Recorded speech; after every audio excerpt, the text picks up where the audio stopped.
దేవుని పరిశుద్ధ నామానికి మహిమ కలుగుగాక. చేయవచ్చిన మీ అందరికీ ప్రభువైన యేసుక్రీస్తు పరిశుద్ధ నామమున మీ అందరికీ హృదయపూర్వక వందనాలు తెలియజేస్తా ఉన్నాను. ఇలా మనం ధ్యానం చేసేటువంటి ఈ గ్రంథము 2 వారాలు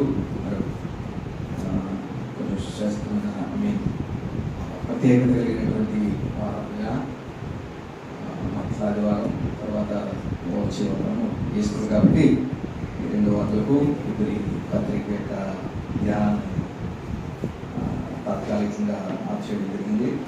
ఈ 2 వారాల తర్వాత మనం కొనసాగిందాం. ఈ దినం కొరకు ఏర్పాటు చేయబడినటువంటి లేఖన భాగం మనం చూసాం.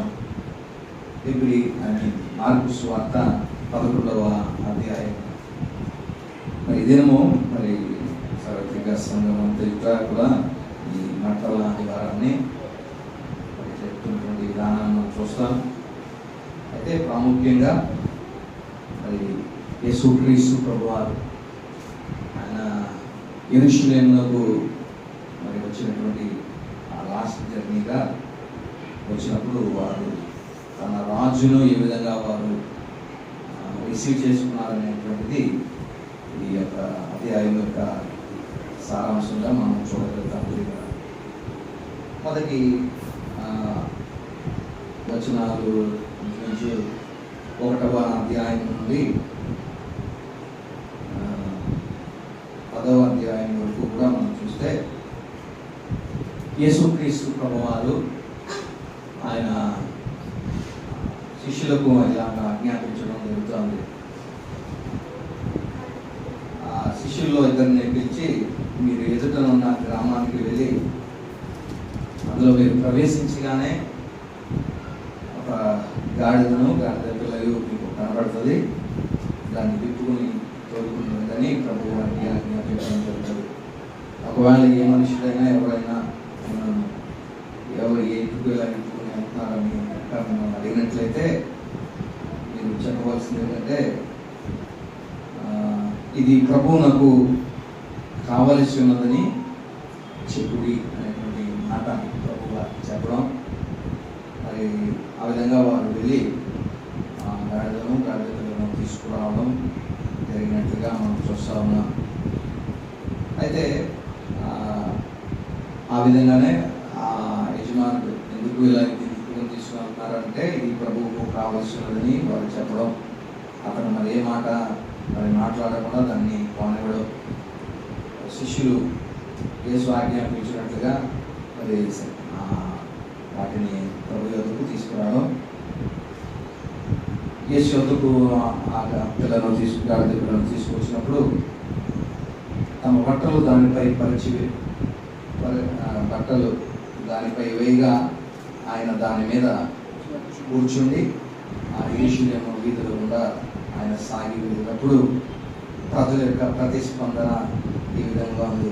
2వ భాగంలో ప్రభు పేరట వచ్చి వాడు స్తుతింపబడగాక, వచ్చుచున్న మన తండ్రి అయిన దావీదు రాజ్యము స్తుతింపబడగాక, సర్వోన్నతమైన స్థలములో చేయు అని కేక వేయుచుండి ఆయన యెరూషలేముకు వచ్చి దేవాలయంలో ప్రవేశించి చుట్టూ సమస్తమును చూచి సాయంకాలమైన అందున 12 మందితో కూడా బేతనియకు వెళ్ళారు.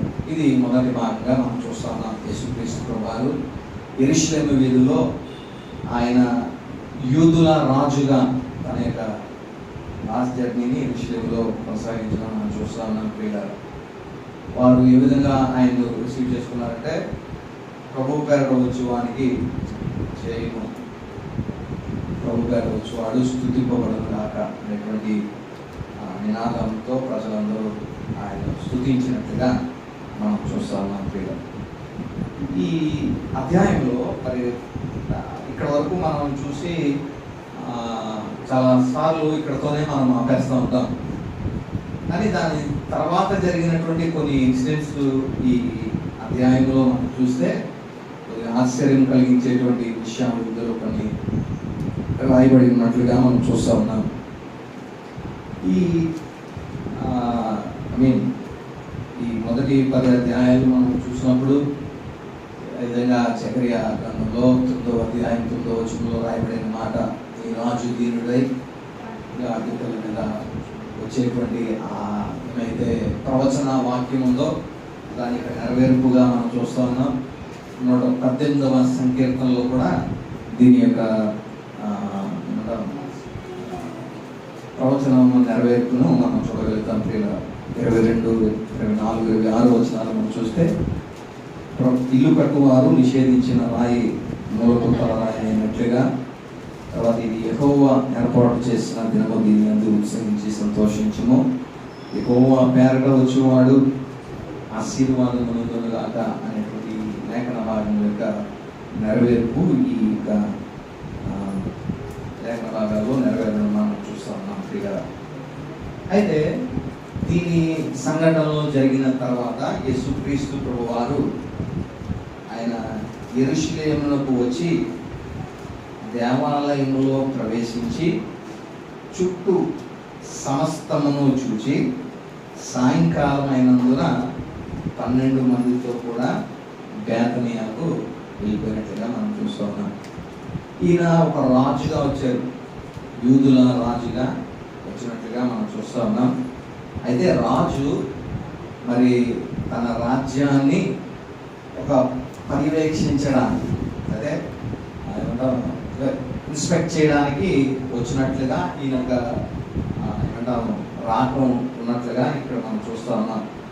రాజు తన రాజ్యాన్ని ఇన్స్పెక్ట్ చేయడానికి ప్రభువారు వచ్చినట్లుగా ఇక్కడ లేఖన భాగంలో మనం చూస్తాం. వచ్చి దేవాలయంలో ప్రవేశించి చుట్టూ సమస్తమును చూచి అనేటువంటి మాట మనం గమనించాం.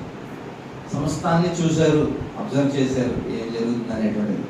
కానీ ప్రతిస్పందన అయితే అక్కడ ఏమీ ఆయన రిఫ్లెక్షన్స్ ఏమీ రాయబడలేదు. కానీ సాయంకాలం అయినందున ఆయన మరి మళ్ళా తిరిగి బేతనియాకు వెళ్ళిపోయినట్లుగా మనం చూస్తూ ఉన్నాం ప్రియులారా. అయితే కింద వచనాల్లో మనం చూసినట్లయితే, మరునాడు వారు బేతనియా నుండి వెళ్ళుచుండగా ఆయన ఆకలి కొని ఆకులు గల ఒక అంజూరపు చెట్టును దూరము నుండి చూచి దాని మీద ఏమైనా దొరుకునేమో అని వచ్చాను. దాని యొద్దకు వచ్చి చూడగా ఆకులు తప్ప మరేమీ కనబడలేదు.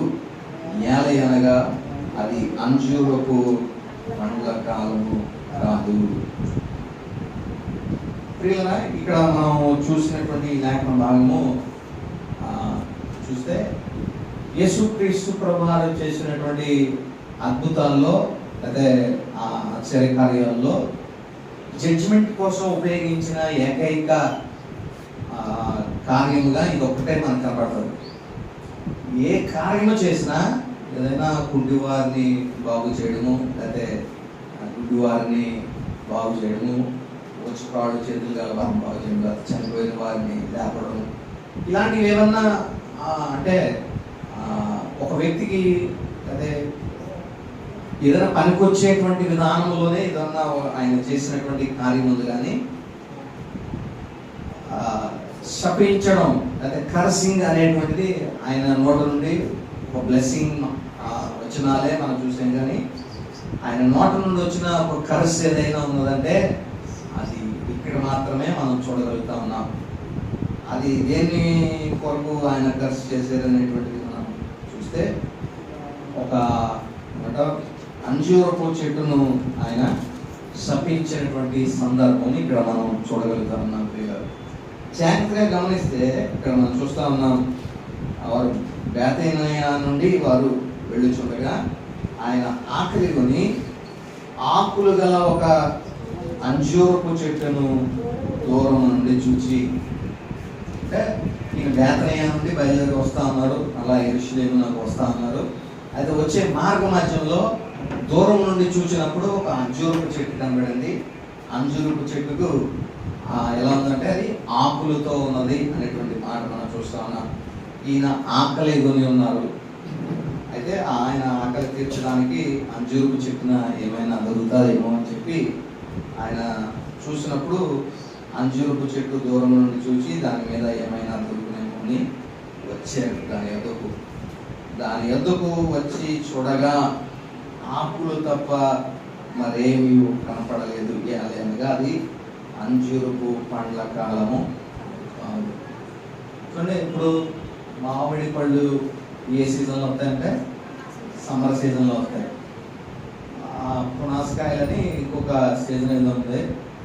అయితే సాధారణంగా సమ్మర్లో మాత్రమే అది దొరుకుతాయి.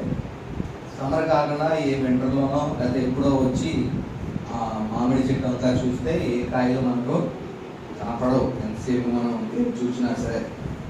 అలాగే ఈ యొక్క కాలము కాని సందర్భంలో అది కింద వచ్చిన మాటలు మనం చూస్తే అది అంజూరపు పండ్లు కాలము కాదు అనేటువంటి మాట రాయబడదు. ఆ చెట్టు అంజూరపు చెట్టు పండ్లు కాసేటువంటి ఆ కాలము కాని సమయంలో దాని యొద్ద ఏమైనా దొరుకుతుందేమో అని చెప్పి ప్రభువారు ఆశించడం అనేటువంటిది ఇక్కడ మనం గమనించాల్సినటువంటి విషయం.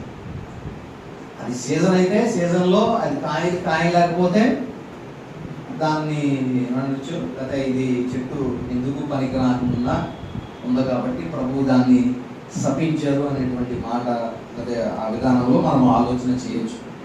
కానీ సందర్భం కాదు అక్కడ, అదే ఆ కాసే కాలం కాదు. ఆ కాసే కాలంలో కాకుండా ఆయన వచ్చి ఏమైనా దొరుకుతుందేమో అని ఆశించడం ప్రభు తప్పులాగే ఉంటారు నాకు అనిపిస్తారు. కానీ దాని లోపలికి మనం పేరు చూసినప్పుడు ఎందుకు ప్రభు దాన్ని శపించారు అనేటువంటి విషయాలు ఇందులో మనం కనుగొనగలుగుతాం. యాక్చువల్లీ ఆయన ఈ దేవాలయంలోకి వచ్చి దేవాలయంలో చుట్టూ సమస్తాన్ని కూడా ఆయన పరిశీలన చేసిన తర్వాత తిరిగి సాయంకాలం అయినప్పుడు మళ్ళా బేతనియాకు వెళ్ళిపోయిన తర్వాత ఈ సంఘటన తర్వాత రోజు జరుగుతున్నట్లుగా మనం చూస్తా ఉన్నాం. దూరం నుండి చూసినప్పుడు ఆయనకు కనపడింది ఏంటంటే ఆకులు కనపడ్డాయి. అంజూరపు చెట్టు ఆకులతో ఉన్నట్లుగా మనం చూస్తా ఉన్నాం. ఎందుకు మరి అంజూరపు చెట్టును ప్రభువారు శపించారు అనేటువంటిది మనం గమనించగలిగితే, సాధారణంగా అంజూరపు చెట్టు ఆకులతోనే దాని కాయలు కూడా వస్తాయి. ఆకులతో పాటే అంజూరపు చెట్టు యొక్క కాయలు కూడా వచ్చేటువంటి పరిస్థితి అంజూరపు చెట్టు పిల్లలు. అంటే ఫస్ట్ కొన్ని చిన్నపాటి కాయలాగా ఆ అంజూరపు చెట్టుకు ఆకులతోటే చిన్న చిన్న కాయలు వస్తాయి. ఆ కాయలు రాలిపోయిన తర్వాత దాని నుండి ఒక పెద్ద అసలైన అంజూరపు ఫలం అనేటువంటిది ఆ చెట్టుకి మొలుస్తుంది అనేటువంటి విషయాన్ని మనం అర్థం చేసుకోవాలి. ఇప్పుడు ఆకులు వచ్చినాయి అంటే ఆకులతో పాటు దాని ముందు వచ్చేటువంటి ఆ ఫలం ఏదైతే ఉంటుందో ఆ ఫలము ముందు ఉంటుంది. ఆ ఫలం తర్వాత అసలైన ఒరిజినల్ కాయ అనేటువంటిది అంజూరపు చెట్టుకు పోస్తారు. అయితే ముందు రావాల్సిన ఆకులతో పాటు రావాల్సినటువంటి ఆ కాయ ఏదైతే ఉందో ఆ కాయ అంజూరపు చెట్టులో కనపడలేనట్లుగా మనం చూస్తాము. ప్రభు దాన్ని తేరి చూసినప్పుడు దాని యొక్క ఏమైనా దొరుకుతుందేమో అని ప్రభు చూసినప్పుడు ఆకులు తప్ప మరేమీ కనపడలేదు అనేటువంటి మాట మనం చూస్తాం. ఆకులతో పాటు కనపడాల్సింది ఏంటంటే దాని ఫలము, అంటే ఒరిజినల్ ఫలం అంజూరపు చెట్టు ఏమంటారు కింద రాయబడినట్టుగా అంజూరపు పండ్లు కాలం ఏదైతే ఉందో ఆ కాలానికి ఒరిజినల్ ఫలం వస్తుంది. కానీ ముందు రావాల్సింది ఏంటంటే ఆకుతో పాటు వచ్చేటువంటి ఫలం ఏదైతే ఉందో అది ముందు రావాల్సినటువంటి ఆ పరిస్థితి ఉంది పిల్లలు. కాబట్టి ఈ ముందు ఆకులతో పాటు వచ్చినటువంటి ఫలము, ఆ ఫలము రాలిపోయిన తర్వాత దాని ప్లేస్లో మళ్ళా ఒరిజినల్ ఫలం అనేటువంటిది ఉత్పత్తి అవుతుంది. అలాంటి పరిస్థితుల్లో ఇది అసలు ముందు రావాల్సినటువంటి ఫలమే దీనికి లేకపోతే తర్వాత అంజూరపు చెట్లు కాలము కాసేటువంటి సీజన్లో ఇది ఫలము ఇంకా ప్రొడ్యూస్ చేయలేదు అనేటువంటి విషయాన్ని ప్రభు ఎరిగినటువంటి వారై ముందుగానే ఆ చెట్టుని శపించినట్లుగా మనం చూస్తా ఉన్నాం.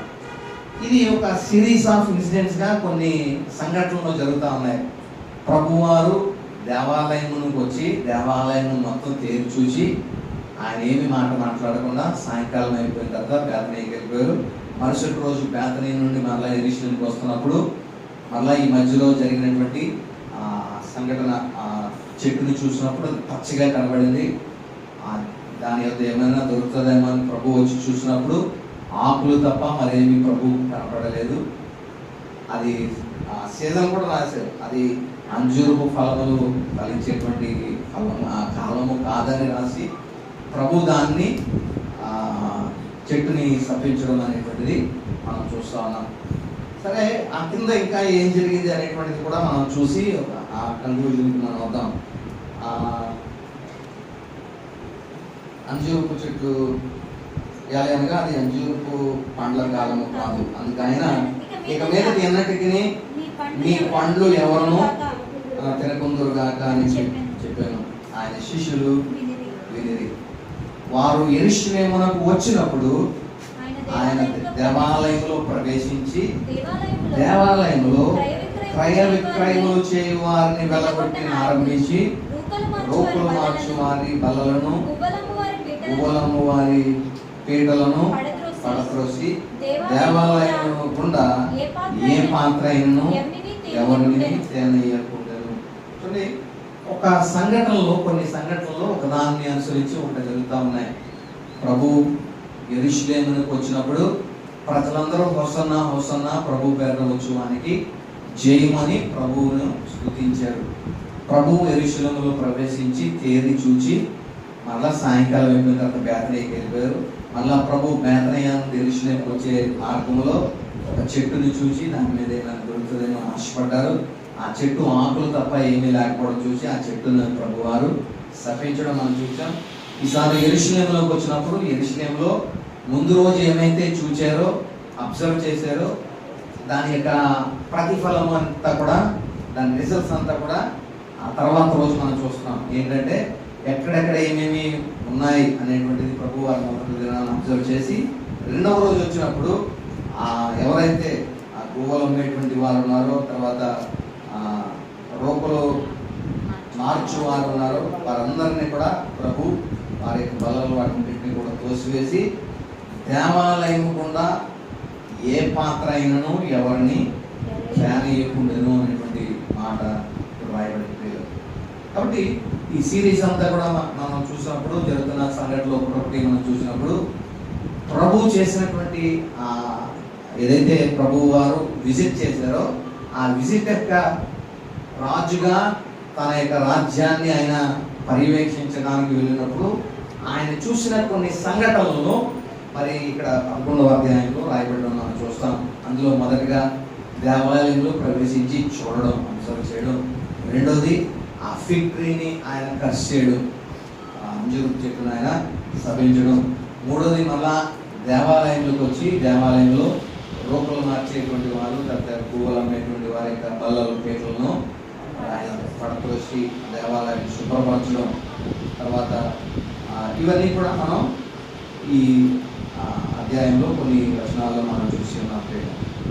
ఇప్పుడు బ్యాక్ మనం ఈ అంజూరపు చెట్టును ప్రభువారు మరి ఎందుకు శపించారు అనేటువంటి ఒక అర్థాన్ని కనుక ఆధ్యాత్మికంగా మనం తీసుకోగలిగితే ఇది ఇశ్రాయేలు యొక్క రాజ్యాన్ని సూచిస్తున్నట్లుగా మనం చూస్తా ఉన్నాం.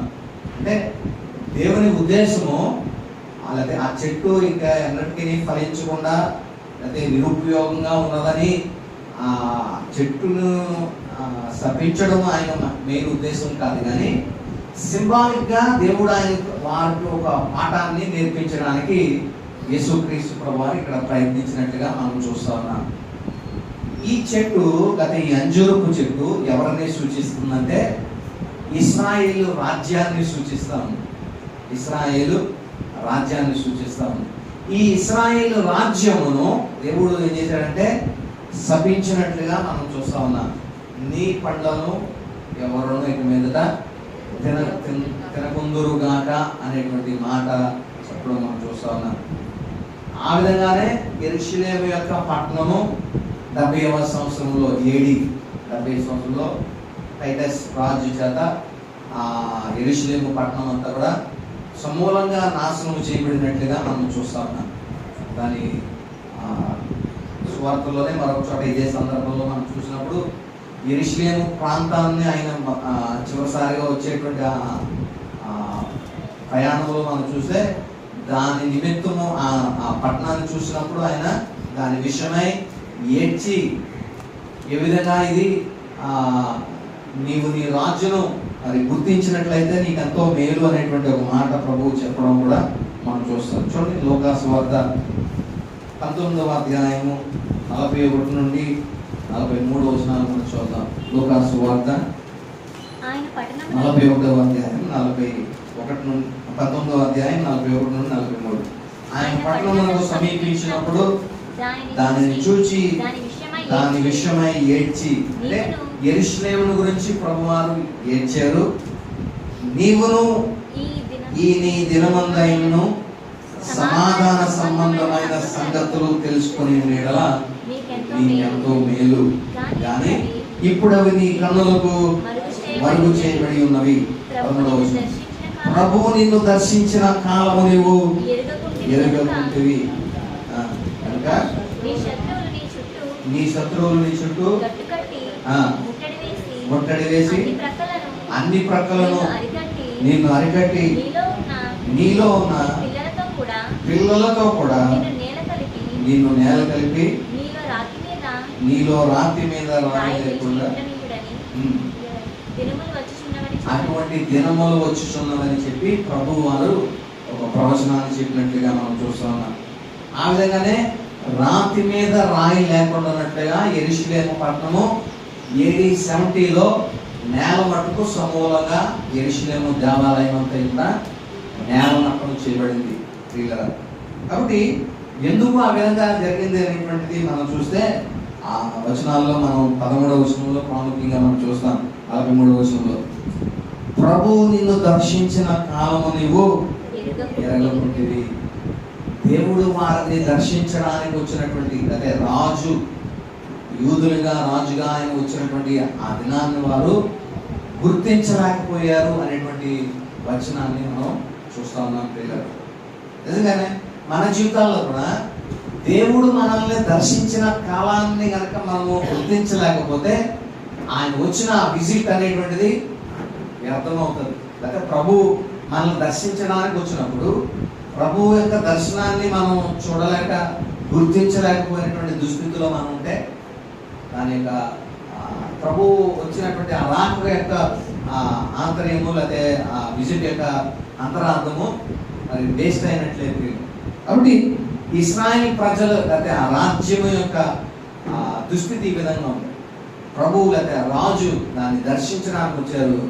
అయితే ఆ రాజ్యం ఎలా ఉందంటే ఆ దర్శించిన కాలాన్ని ఆ రాజుని ఆ దేశము ఎరగకుండినటువంటి స్థితిలో ఉంది. కాబట్టి దేవుడు దాని విషయమై శపించినట్లుగా మనం చూస్తా ఉన్నాం పిల్లలు. కాబట్టి ఒక పోలికను మనం చూడవలసిన వారమైన ఇశ్రాయేల్ రాజ్యాన్ని దేవుడు శపించినట్లుగా మనం చూస్తున్నాం. రెండవది మనం చదువుకున్నటువంటి అంజూరపు చెట్టును కూడా దేవుడు శపించడం అనేటువంటిది మనం చూస్తా ఉన్నాం.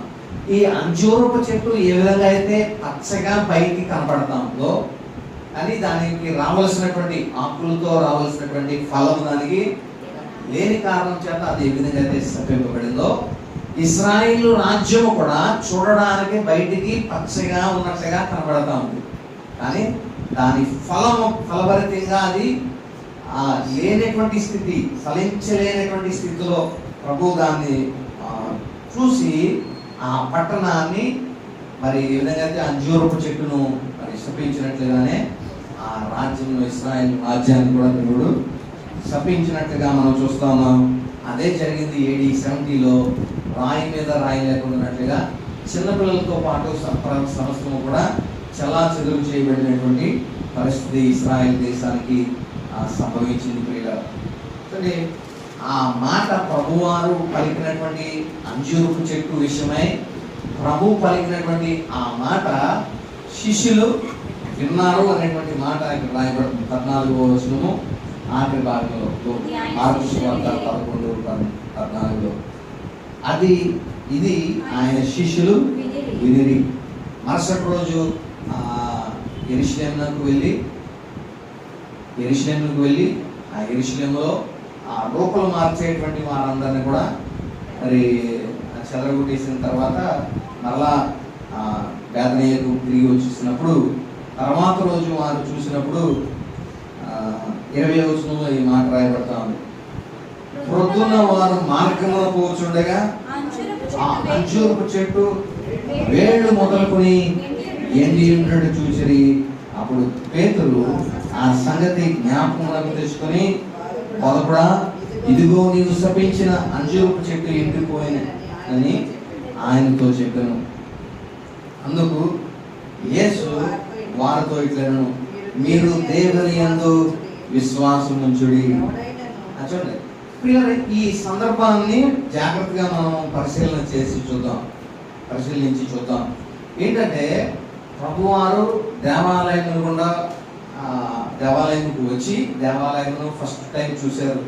తర్వాత రెండవ రోజు వచ్చి ఆ ఫస్ట్ టైం చూసిన ఆ సంఘటనలు అన్నింటిని బట్టి ఎక్కడెక్కడ అన్యాయం జరుగుతుంది అనేటువంటిది ఆయన పరీక్ష చేసి ఆ దేవాలయంలో జరుగుతున్నటువంటి అక్రమం అంతటిని ప్రభువారు మరి అరికట్టినట్లుగా మనం చూస్తూ ఉన్నాం. పిల్లలు ఏంటంటే దేవాలయంలో ఉన్నటువంటి ఆ కార్యకలాపాలు ఏమేమి జరుగుతూ ఉన్నాయో వాటన్నింటినీ ప్రభువారు దేవాలయం నుండి బయటకు వారిని చెదరగొట్టేసినట్లుగా మనం చూస్తూ ఉన్నాం. మొట్టమొదటిగా ఏం జరుగుతుందంటే క్రయ విక్రయములు జరుగుతూ ఉన్నాయి దేవాలయంలో. అమ్మడం పండడం అనేటువంటి మనం చూస్తూ ఉన్నాం. ఏంటి అమ్మేటువంటిది, ఏంటి కొనేటువంటిది అని కనుక మనం ఆలోచన చేస్తే, మరి యెరూషలేము దేవాలయం దగ్గర మరి మనుషులు చేసిన పాపముల నిమిత్తము పాప పరిహారార్థ బలిగా మరి వాళ్ళు ఏమేమి వారు చేసిన పాపములు బట్టి వారి స్తోమతను బట్టి వారి పావురాలను లేకపోతే మేకలను గొర్రెలను వారు కొనుక్కోవలసినటువంటి అవసరం ఉన్నది వారి పాప పరిహారార్థం కోసం. కాబట్టి దేవాలయంలోనే వారికి ఒక ఫెసిలిటీ పెట్టేశారు. మీరు డైరెక్ట్గా వచ్చేయండి, ఇక్కడ మనకు కావాల్సినటువంటి పావురాలు గొవ్వలు ఇవన్నీ కూడా జంతువులు అన్నీ కూడా మన దగ్గర ఉంటాయి అని ఎక్కడికక్కడ దేవాలయం చుట్టూరు కూడా స్టాల్స్ పెట్టేశారు. మనిషి రావడం పాప పరిహారం కోసం, నేను కొంచెం డబ్బు నా దగ్గర ఉంది కాబట్టి ఈసారి గొర్రెను కొనుక్కుని అలా దేవాలయంలోకి వెళ్ళిపోతే దేవాలయంలో యాజకుడు దాన్ని తీసుకుని వచ్చి బలి అర్పణ చేసేటువంటి పరిస్థితి ఏర్పడతాను. కాబట్టి ఇలాగ ఈ స్టాల్స్ అంటే ఆ దేవాలయం దగ్గరే ఈ కార్యములన్నీ జరుగుతూ ఉంటాయి. కాబట్టి చుట్టూ ఉన్నటువంటి ప్రజలందరూ లేకపోతే చుట్టుపక్కల ఉన్న ప్రాంతాల నుండి అందరూ కూడా ఎవరు పాపం పరిహరింపబడాలన్నా ఎక్కడ కావాలంటే దేవాలయం దగ్గరికే రావాలి. దేవాలయంలో మరి బలి అర్పించాలి కాబట్టి వాళ్ళు ఈ గొర్రెలను అమ్మేటువంటి పరిస్థితి అక్కడ ఏర్పడింది. రెండవది ఏంటంటే ఇక్కడ ఉన్నటువంటి రాజ్యము ఎవరు అంటే ఏలుబడిలో ఉన్నారంటే రోమా సామ్రాజ్యం ఇక్కడ ఉంది.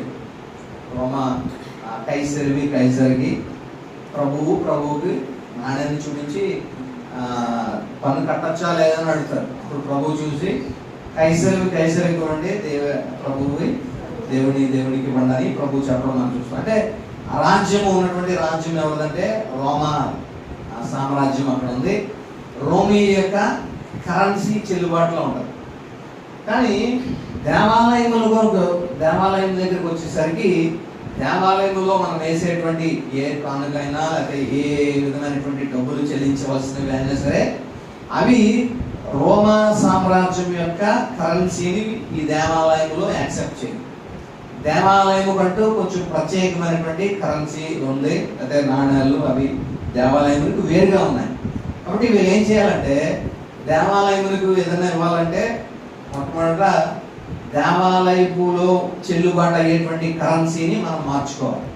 సపోజ్ ఇప్పుడు నేను ఇక్కడ ఇండియా ఉంది, అదే యుఎస్ఏలో అనుకోండి, ఇక్కడ ఇండియా డబ్బు తీసుకెళ్ళి యుఎస్లో ఖర్చు పెట్టాలంటే అక్కడ ఎవరో యాక్సెప్ట్ చేయరు. అక్కడ ఏం చేయాలంటే దగ్గరనే ఎయిర్పోర్ట్ దగ్గర కరెన్సీని మనం మార్చుకోవాలి. మన ఇండియన్ కరెన్సీ ఇస్తే వారు అక్కడ దేశంలో చెల్లుబాటు అయ్యే డాలర్స్ మనకి ఇస్తారు. డాలర్స్తో మనం వెళ్ళి ఏదైనా మనం ఖర్చు పెట్టుకునే అవకాశం ఉంది. అలాగే మరి ఈ దేవాలయం దగ్గరికి వచ్చేసరికి వీళ్ళు పట్టడం ఈ రోమా సామ్రాజ్య ధనం ఉంటుంది, వారి దేవాలయంలో అక్కడ ఇచ్చేసరికి వాళ్ళు ఏం చేస్తారంటే దేవాలయంలో చెల్లుబాటు అయ్యేటువంటి కరెన్సీ వారికి ఇస్తారు. దాంతో మరి వీరు అమ్మడం కానీ కొనడం కానీ లేదా దేవాలయంలో ఏదైనా కానుక వేయడం కానీ ఏదైనా డబ్బులతో సమస్య ఉన్నటువంటి ఏవైనా సరే దేవాలయం యొక్క కరెన్సీని అక్కడ వాడడం అనేటువంటిది జరుగుతుంది. కాబట్టి ఆ ట్రేడింగ్ అనేటువంటిది అక్కడ జరుగుతుంది. కరెన్సీ మార్పిడి, రోకల మార్చువారు అనేటువంటి మాట కూడా అక్కడ రాయబడింది. కాబట్టి ఈ విధంగా అమ్మేటువంటి వారు, కొనేటువంటి వారు, ఈ నాణ్యాలు మార్చుకునేటువంటి వారు, వీళ్ళందరూ యొక్క స్థితిని ప్రభువారు ముందు రోజే పరిశీలన చేసినట్లుగా మనం చూస్తూ ఉన్నాం కదండి. 10వ వచనంలో 11వ వచనంలో మనం చూస్తే దేవాలయంలో ప్రవేశించి చుట్టూ సమస్తమును చూచి, దేవాలయం చుట్టూ సమస్తం కూడా ఆయన మొదట పరిశీలన చేశారు. రెండవసారి దేవాలయంకి వచ్చేసరికి ఈసారి ఆయన చేసినటువంటి పని ఏంటంటే లోపల ప్రవేశించి 15వ వచనంలో దేవాలయంలో క్రయ విక్రయములు చేయవారిని వెళ్ళగొట్టను ఆరంభించి, రూకలు మార్చి వారి బలల్ని, గువ్వలమ్ము వారి పీఠములను పడత్రోసి దేవాలయం గుండా ఏ పాత్ర అయినను ఎవరిని ధ్యానీయకూడదు. సరే, ఈ గువ్వలు అమ్మేటువంటి వారు, రూకలు మార్చేటువంటి వారు వారి యొక్క బలలు తోసివేసి వారు పంపించేశారంటే ఒక అర్థం ఉంది. అని రెండవది ఏంటంటే దేవాలయము గుండా ఏ పాత్ర అయినను ఎవరిని ధ్యానీయకుండాను.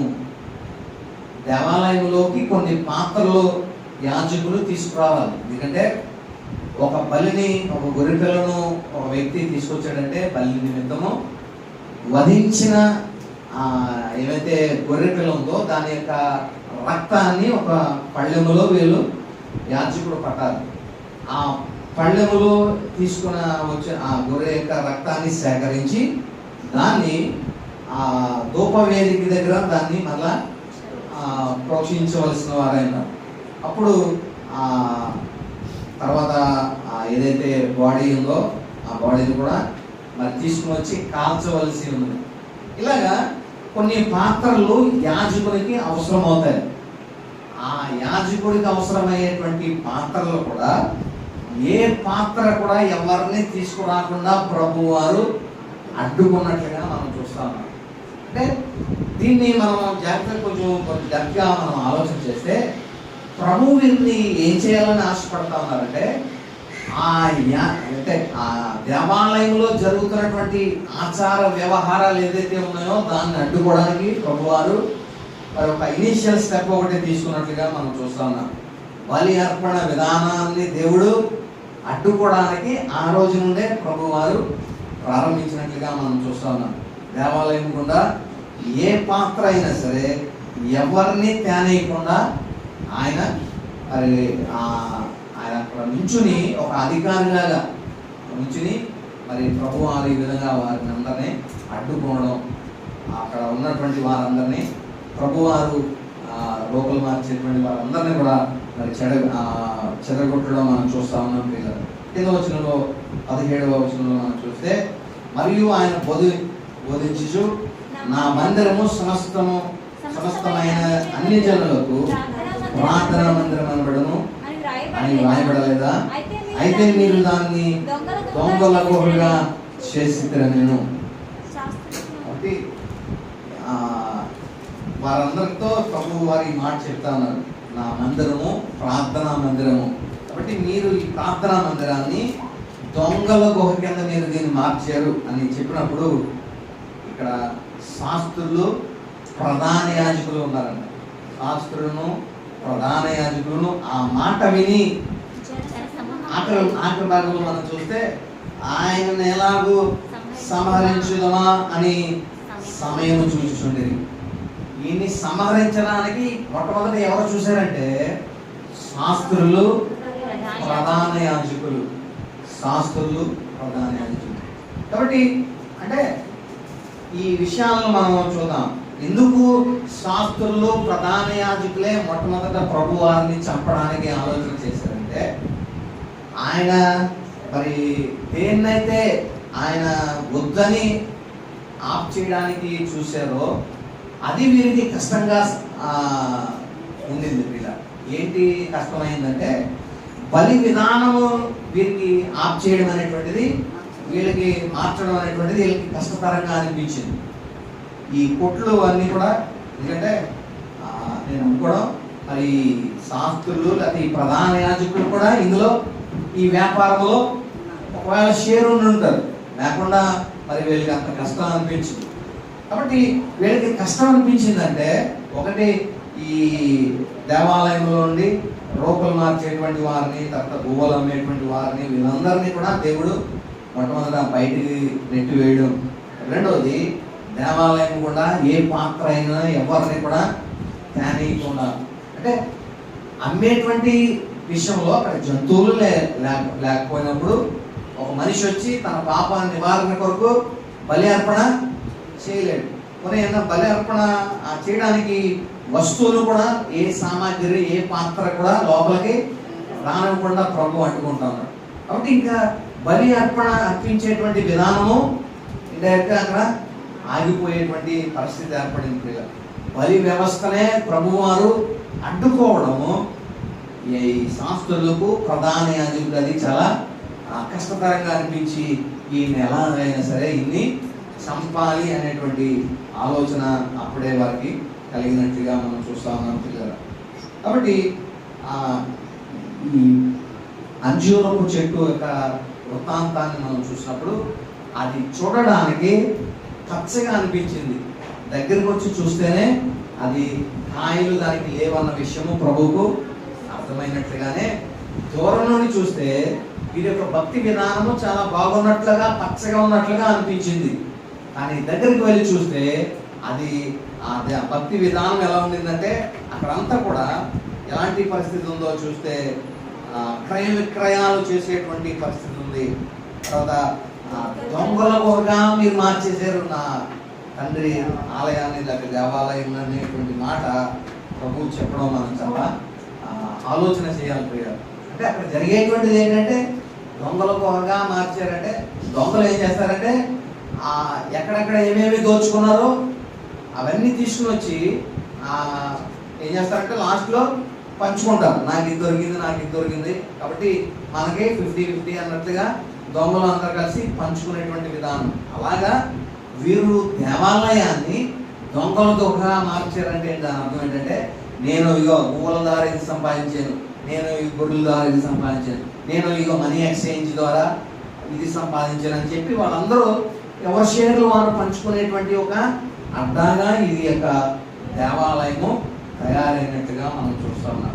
పైకి బలి వ్యవస్థగా, విధానముగా, లేకపోతే ప్రార్థనా మందిరంగా ఈ దేవాలయం బయటికి కనపడిన లోపల జరుగుతున్నటువంటి విషయాలు మాత్రం ఇవిగా మనం చూస్తూ ఉన్నాం ప్రియులు.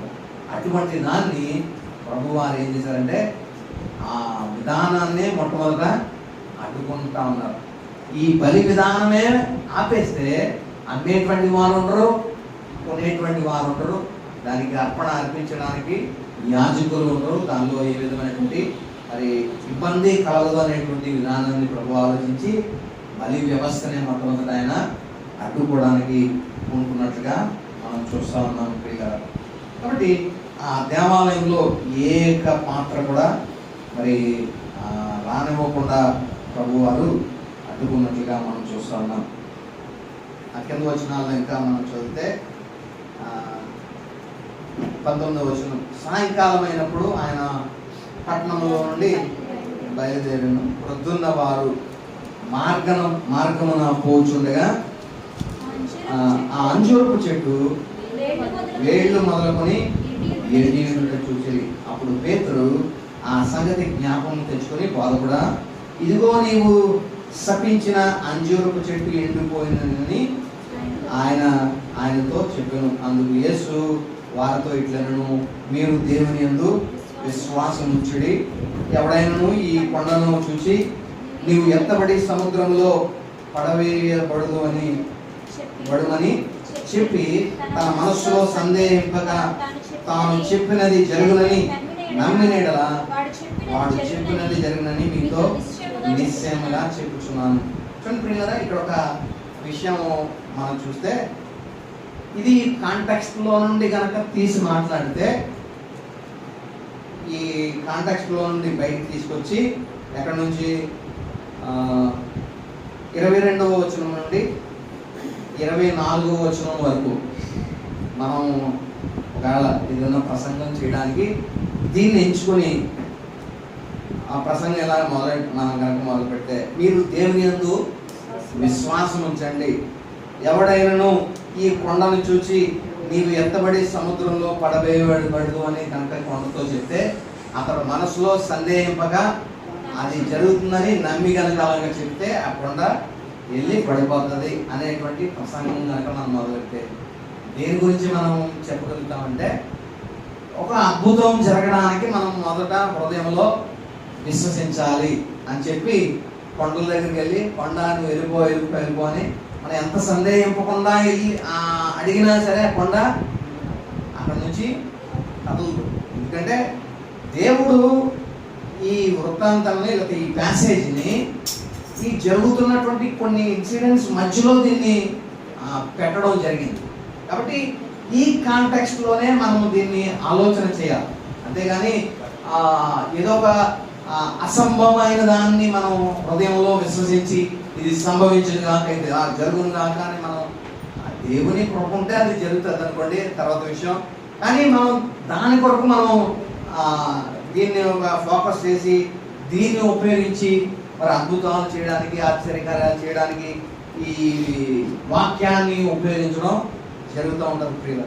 కాబట్టి మనం ఎప్పుడన్నా వాక్యం తీసుకున్నప్పుడు ఆ కాంటెక్స్ట్లో మనం దాన్ని ఫిట్ చేసి మనం చదువుతూ ఉంటాం.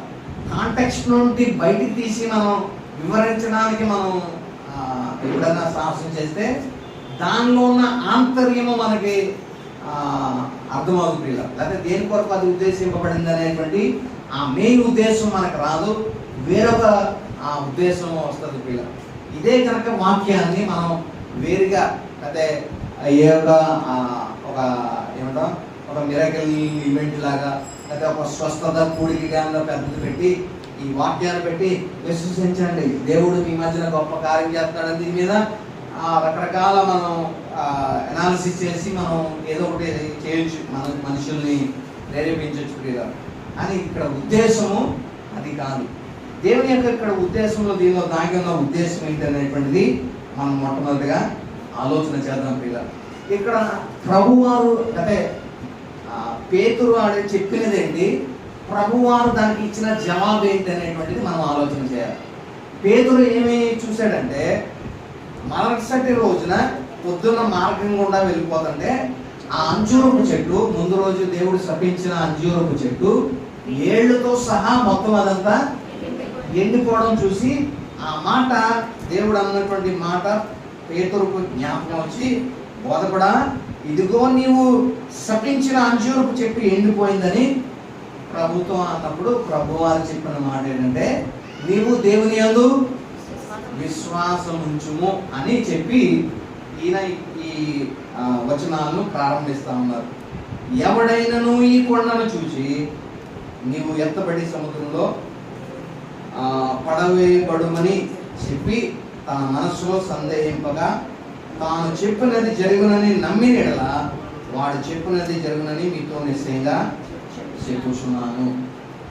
అంటే ప్రభు పేతురు అడిగింది ఏంటి, ప్రభు చెప్తుంది ఏంటో ఒకసారి మనం ఆలోచించేద్దాం.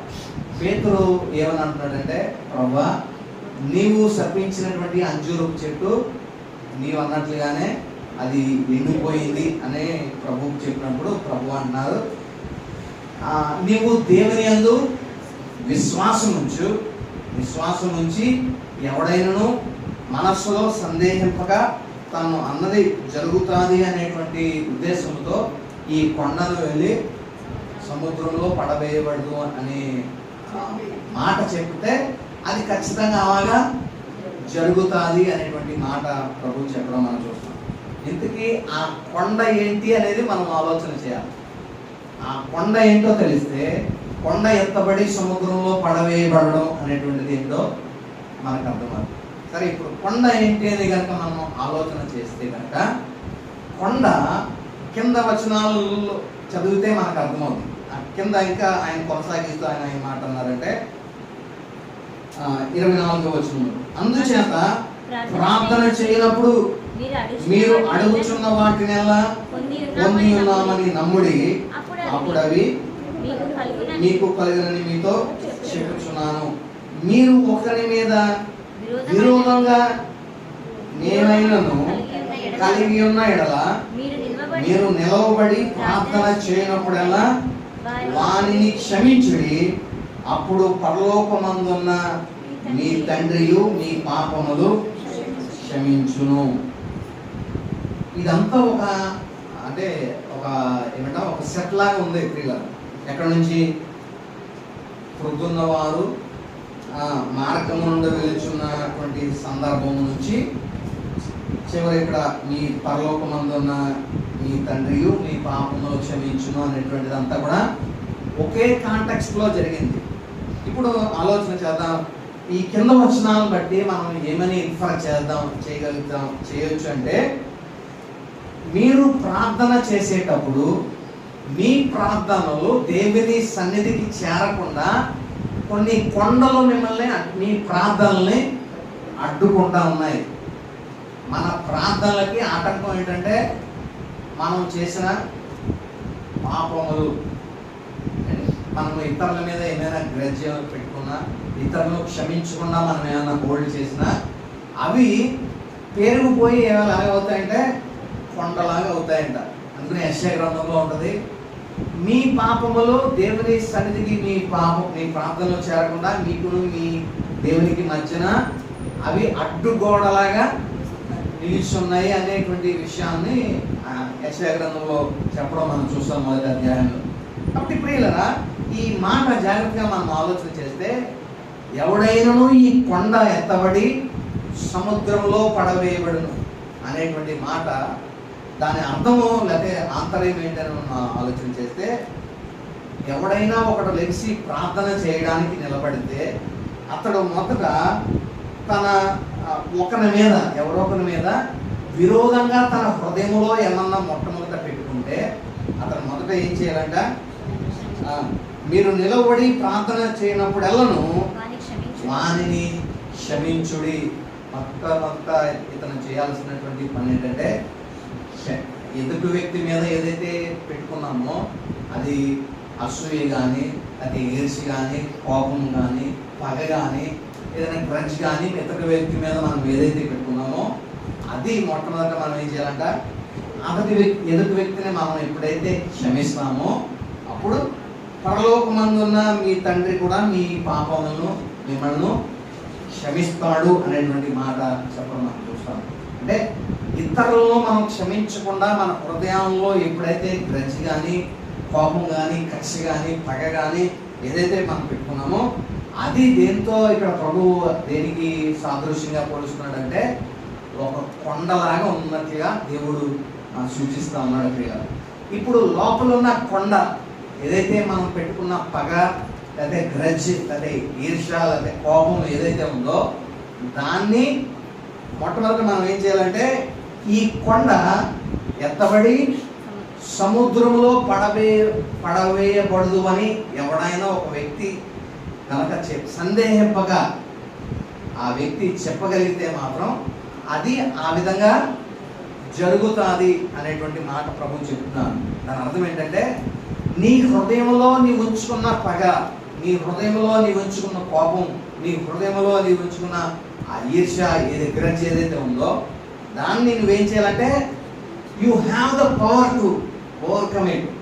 అంటే దాన్ని కొండని ఎత్తి సముద్రంలో పడవేయబడడానికి నీకే అధికారం ఉంది. అంటే ఆ కొండని ఎత్తి సముద్రంలో పడవేసేటువంటి అధికారం ఎవరికి ఇచ్చారంటే అది కలిగిన వాడికే దేవుడు ఇచ్చాడు. అంటే నీ హృదయంలోనే నీవు అది కలిగి ఉన్నావు కాబట్టి ఆ కొండ, నీలో ఉన్న కొండను కూడా తీసి పడవేయబడడానికి దేవుడు నీకే అధికారం ఇచ్చాడు. కాబట్టి ఇప్పుడు ఈ విధానంగా మనం ఆలోచన చేద్దాం. పేతురు అన్నటువంటి మాటకు ప్రభువు ఇచ్చిన సమాధానం ఏంటంటే, నీవు దేవుని యందు విశ్వాసం ఉంచుము అని ప్రారంభించి దేవుడు ఏమంటున్నాడంటే దేవుని యందు విశ్వాసం ఉంచుమని చెప్పి తర్వాత ప్రభు చెప్తున్నటువంటి మాట, ఎవడైనను ఈ కొండను చూసి నీవు ఎత్తబడి సముద్రంలో పడవేయబడదు అని తన మనస్సులో సందేహింపక తాను చెప్పినది జరుగునని నమ్మిన యెడల వాడు చెప్పినది జరుగునని మీతో నిశ్చయంగా చెప్తుంది. ఒకవేళ నీవు ప్రార్థన చేయడానికి వెళ్ళినప్పుడు నీ హృదయంలో ఎవరి మీద అన్నా సరే కోపం కానీ కలహం కానీ అదే ఏదైనా ఈర్ష్య కానీ ఏదైనా గ్రడ్జ్ కానీ అతని మీద నీవు ఏదన్నా పెట్టుకుంటే దాన్ని మొట్టమొదట నీ హృదయంలో ఉన్న కొండను మొదట నీవు తీసివేసేయాలి.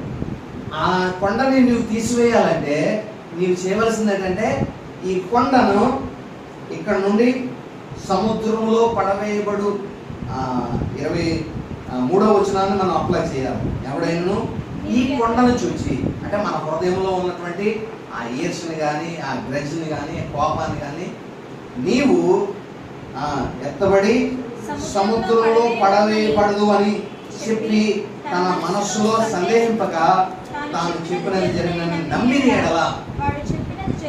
కాబట్టి మొట్టమొదటి మనం ఏం చేయాలంటే ఎదుటివాని మీద మనం ఏదైతే హోల్డ్ చేస్తున్నామో, గ్రడ్జ్ కానీ ఏదైనా ఒక రివెంజ్ కానీ మన హృదయంలో కలిగి ఉన్నామో దాన్ని మొట్టమొదట మనం ఏం చేయాలంటే కొండనే తీసి సముద్రంలో పడవేయబడాలని మొట్టమొదట మనం ఏం చేయాలంటే కొండతో మనం మాట్లాడాలి.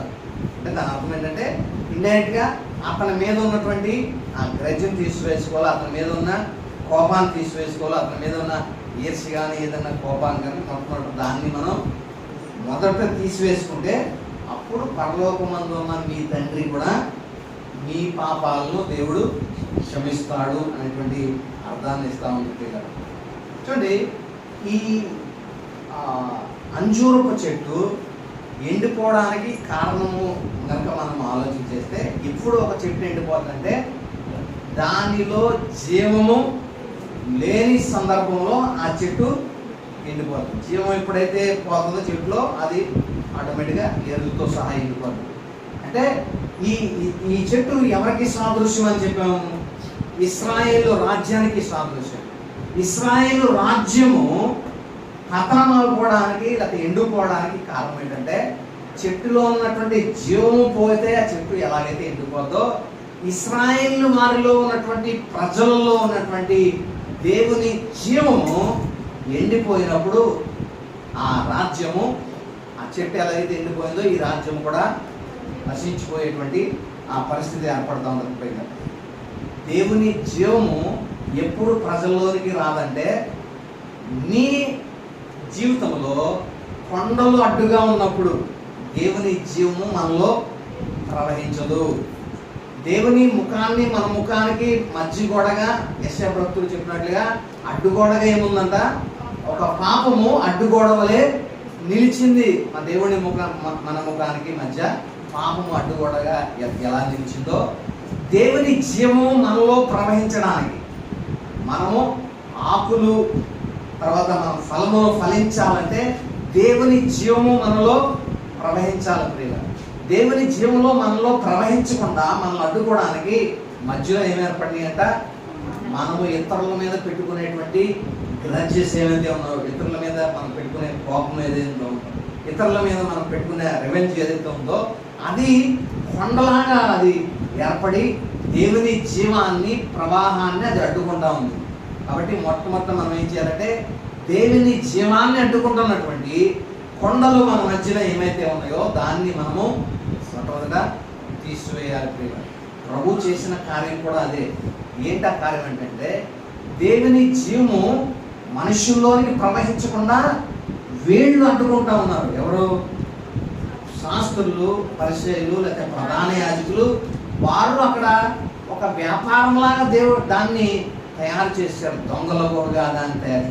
కాబట్టి ప్రభు చేసింది ఏంటంటే దేవుని జీవాన్ని ప్రవహించడానికి ఏదైతే అడ్డుగా ఉన్నాయో దాన్ని దేవాలయంలో మొట్టమొదటి రోజే ఆయన ఏం చేశారంటే దాన్నంతా కూడా ఇన్స్పెక్ట్ చేసినట్లుగా మనం చూస్తూ ఉన్నాం. ప్రియులు, అందుకనే 11వ అధ్యాయంలో ఈ మాట చాలా ప్రాముఖ్యత సంతరించుకుంది. ఆయన ప్రవేశించి చుట్టూ సమస్తమును చూచి అంటే దేవుని జీవము వారిలోకి ప్రవహించకుండా ఏదైతే అడ్డుకుంటుందో దాని గురించి దేవుడు పరిశీలన చేసినప్పుడు అడ్డుగా ఏమైతే ఉన్నాయో వాటన్నిటిని రోకలు మార్చేటువంటి వారిని, క్రయ విక్రయాలు చేసే వారిని, పువ్వులో అమ్మేటువంటి వారిని, వీరందరినీ కూడా దేవుడు మాత్రం దేవాలయంలో నుండి బయటికి నెట్టివేసినట్లుగా మనం చూస్తూ ఉన్నాం. ఆ దేవాలయం కూడా ఏ పాత్ర కూడా ఎవరికి కనకుండా ఆయన అడ్డుకున్నట్లుగా మనం చూస్తూ ఉన్నాం పిల్లలు. కాబట్టి ఇశ్రాయేలు యొక్క రాజ్యానికి ఈ ఫిగ్ ట్రీ అనగా అంజూరపు చెట్టుకును ఒక పోలికను మనం చూడగలుగుతాం పిల్లలు. జీవము లేని కారణం చేత ఆ చెట్టు ఎలాగైతే ఎండిపోయిందో, దేవుని జీవము లేని కారణం చేత ఇశ్రాయేలు యొక్క రాజ్యము నాశనం అయినట్లుగా మనం చూస్తూ ఉన్నాం. దానికి కారణము వారిలో పెంచుకున్నటువంటి ఏదైతే ఏమంటాం ఈర్ష్య, ఏదైతే కోపము, క్షమించరానితనం, ఇతరులను క్షమించలేనటువంటి పరిస్థితులు ఏర్పడినాయో అవి ఆ దేశం యొక్క పతనానికి దారి తీసినట్లుగా మనం చూస్తూ ఉన్నాం పిల్లలు. ఇంతకీ వీళ్ళు ఎంతగా ఈర్ష్యపడడానికి, ఇతరులు క్షమించకుండా ఆ గ్రజ్ని పెంచుకోవడానికి గల కారణాలు ఏంటని కనుక మనము ఆలోచన చేస్తే ప్రియులరా, ఇశ్రాయేలు ప్రజలు ఇతరులను క్షమించలేకపోయేటువంటి కారణం ఏంటంటే అన్యజనులను వారు క్షమించలేకపోయారు. తర్వాత రోమీయులను క్షమించలేకపోయారు. రోమా సామ్రాజ్యము వీరి మీద చాలా కఠినంగా వ్యవహరించింది పన్నుల విషయంలో. చాలా పన్నులు వసూలు చేసింది రోమా సామ్రాజ్యం. కాబట్టి రోమీయులను వారు క్షమించలేనటువంటి స్థితిలో ఉన్నారు. తర్వాత అన్యులను కూడా వీరు ఏమాత్రమో క్షమించలేనటువంటి స్థితిలో ఉన్నారు. కాబట్టి ఆ ప్రార్థనలు కూడా అలాంటి ప్రార్థనలే ప్రార్థించేటువంటి వారు. అందుకనే దేవాలయంలో వచ్చినప్పుడు ఒక ఇద్దరు ప్రార్థన చేయడానికి వచ్చారంట. ఒక సుంకరి ఒక ఆయన, పరిసయ్యుడు ఒక ఆయన ప్రార్థన చేయడం.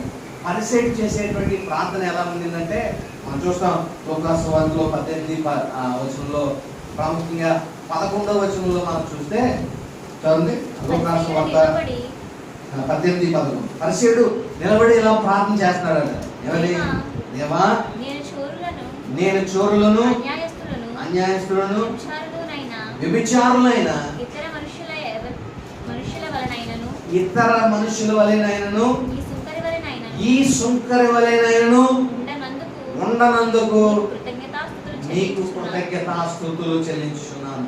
అంటే ఈ యూదులు చేసే ప్రార్థన ఇది ఒక నమూనాగా ఉంది. యూదులందరూ అంటే ఒక మనిషిని గురించి చెప్పాడంటే ఆ దేశం గురించి దేవుడు ఇండైరెక్ట్ గా చెప్తున్నట్లే. యూదులందరి యొక్క ప్రార్థనలు ఎలా ఉంటుందంటే, మేము చోరుల వలెనైనను, ఈ వ్యభిచారుల వలెనైనను, ఈ శంకరుల వలెనైనను ఉండనందుకు నీకు కృతజ్ఞతాస్తుతులు చెల్లించుతున్నాను. అంటే వీరి దృష్టిలో వీళ్ళకి వీళ్ళు ఎలాగా అనుకుంటారంటే, మాకు మేము గ్రేట్ అనేటువంటి ఒక గర్వము వీరి హృదయాల్లో ఉంటుంది.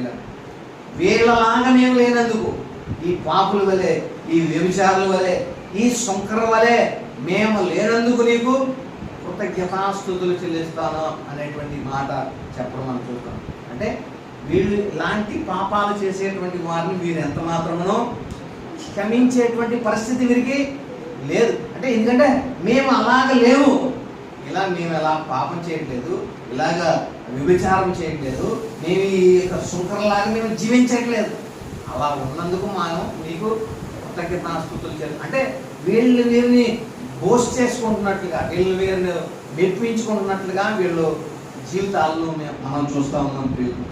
కాబట్టి వారి హృదయాల్లో ఏర్పడినటువంటి పర్వతం ఏంటంటే, మొట్టమొదటి ఆ పర్వతం గర్వము, ఒక భయంకరమైనటువంటి ఆ పర్వతంలాగా వీరి హృదయాల్లో ఏర్పడింది.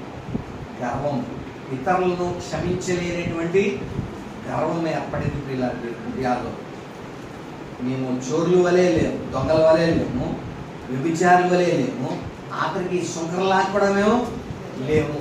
అలాగే మేము ఉన్నందుకు నీకు కృతజ్ఞతాస్తుతులు అనేటువంటి మాట ప్రార్థన, ఈ యూదుల ప్రార్థనగా మనం చూస్తూ ఉన్నాం, పరిచయం చేసిన ప్రార్థనగా. కాబట్టి వీరి హృదయాలు ఎలాగ నిండినాయి అంటే గర్వముతో నిండినాయి.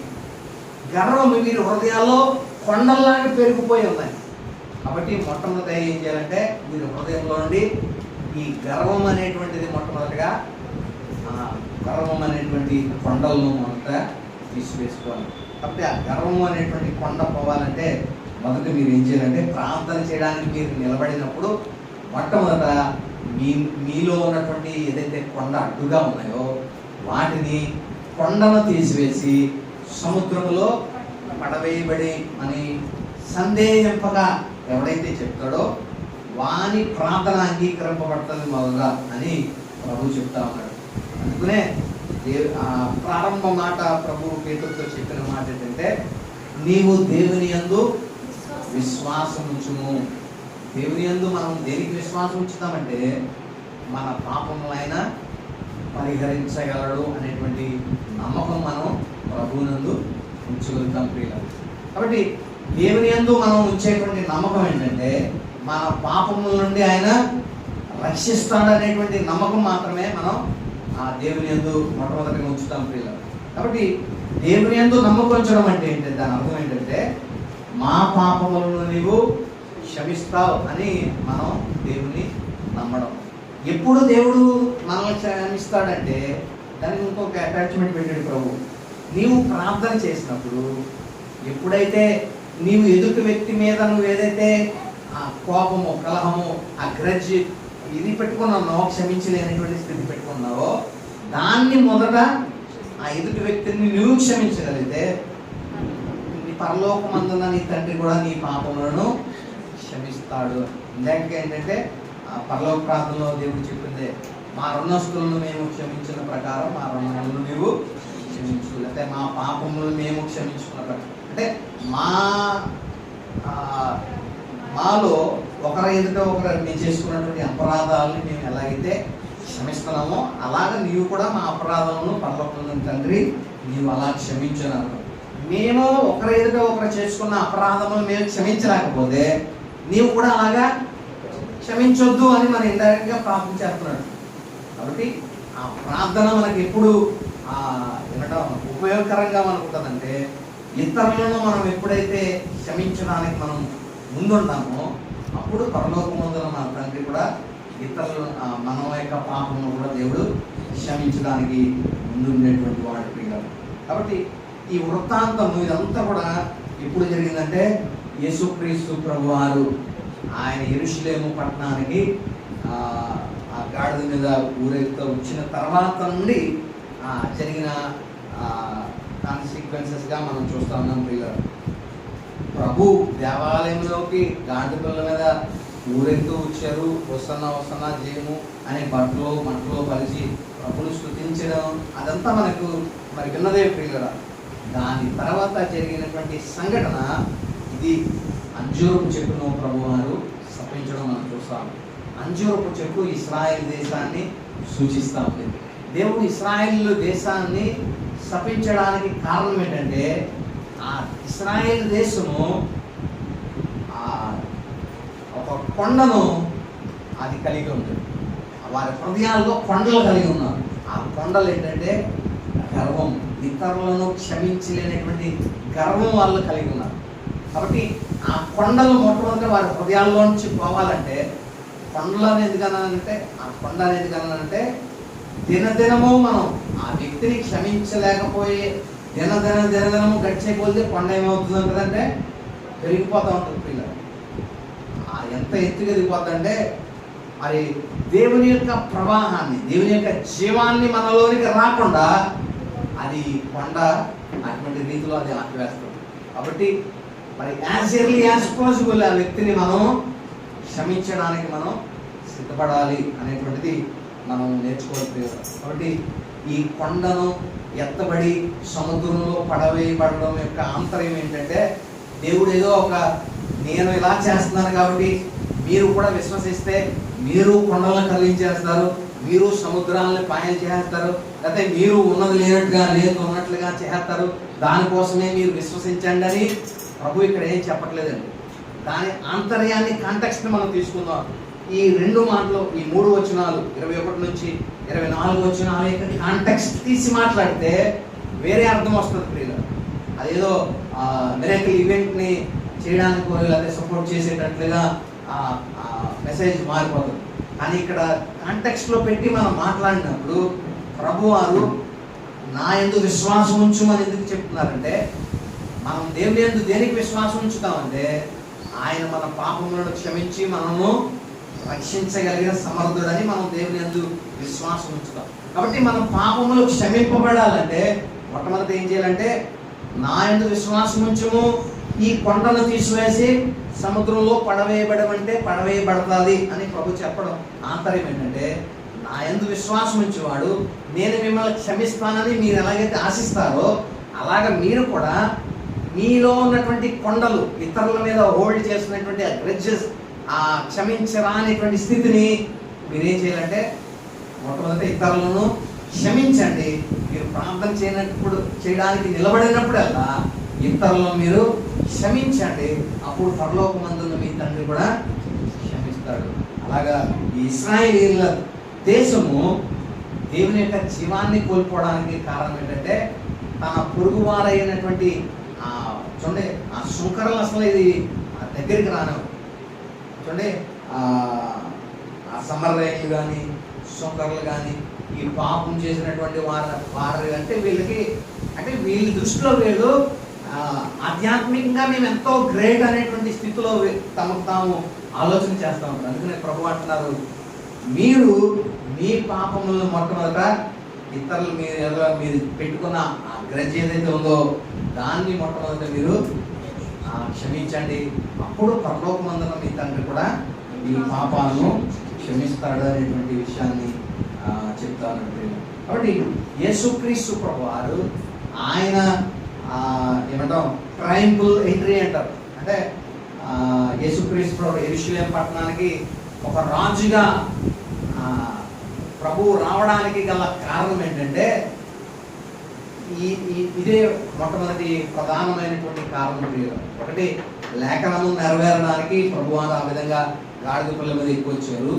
కానీ ఆ కాంటెక్స్ట్ కనుక మనం అర్థం చేసుకుని మనం ఈ మట్ల ఆదివారాన్ని కనుక ఆచరించగలిగినట్లయితే ప్రభువు రావడానికి ఆ ఆంతర్యం లేక జరిగిన తర్వాత ఆ జరిగినటువంటి సంఘటనల యొక్క ఉద్దేశం ఏంటంటే, ప్రభు వచ్చి చూసినప్పుడు ఆ దేశం యొక్క పరిస్థితిని చూశారు. యెరూషలేం పట్టణాన్ని చూసి దాని విషయమై ఏడ్చారనేటువంటి మాట రాయబడింది.